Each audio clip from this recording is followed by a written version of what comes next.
Aujourd'hui, l'Église catholique fait mémoire de saint Charbel. Youssef Makhlouf naît le 8 mai 1828 dans le village maronite de Beka Kafra, le village le plus élevé du Liban, à 1800 mètres d'altitude.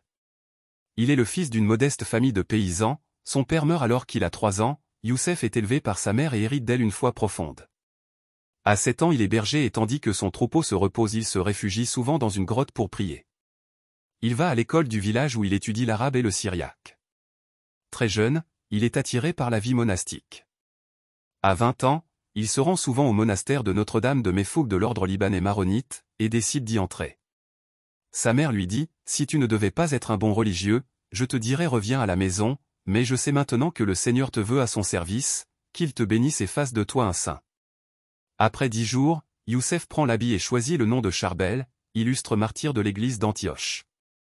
Dès le début de sa vie religieuse, sa générosité dépasse toute obligation, aucun travail manuel ne le rebute, on le charge de nettoyer les couloirs, collecter les ordures, défricher les terres incultes.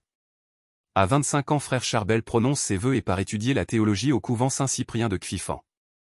Il est ordonné prêtre en 1859 à Bkerk, Charbel va alors passer 16 ans dans le monastère Saint-Maron d'Aneya. À l'âge de 47 ans, le Seigneur lui inspire de se retirer dans un ermitage. Les supérieurs n'acceptent pas facilement et demandent un signe au Seigneur. Ce signe sera que la lampe de Saint Charbel, remplie d'eau à la place de l'huile, brûlera normalement.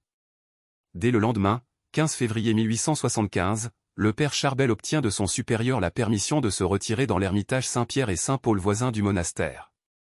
Pendant 23 ans, jusqu'à sa mort, il va mener une vie de prière et de pénitence. Tous les jours, il se rend à la chapelle et demeure des heures en adoration, presque continuellement à genoux, il s'absorbe dans une profonde méditation. Aux questions qu'on lui pose il répond aimablement juste le nécessaire. Le 16 décembre 1898 pendant la messe, Charbel est atteint de paralysie. Son agonie dure 8 jours, pendant ce temps, il répète continuellement les paroles de la messe. Charbel meurt le 24 décembre, pendant la vigile de Noël. En 1950, sa tombe est ouverte et son corps exposé aux visiteurs. Cette année est marquée par le grand nombre de miracles qui ont lieu autour du tombeau de Saint Charbel. Il est béatifié le 5 décembre 1965. Le pape Paul VI célèbre sa canonisation le 9 décembre 1977 dans la basilique Saint-Pierre de Rome. Saint Charbel est le saint patron du Liban, il y est fêté le 24 décembre. Saint Charbel, priez pour nous.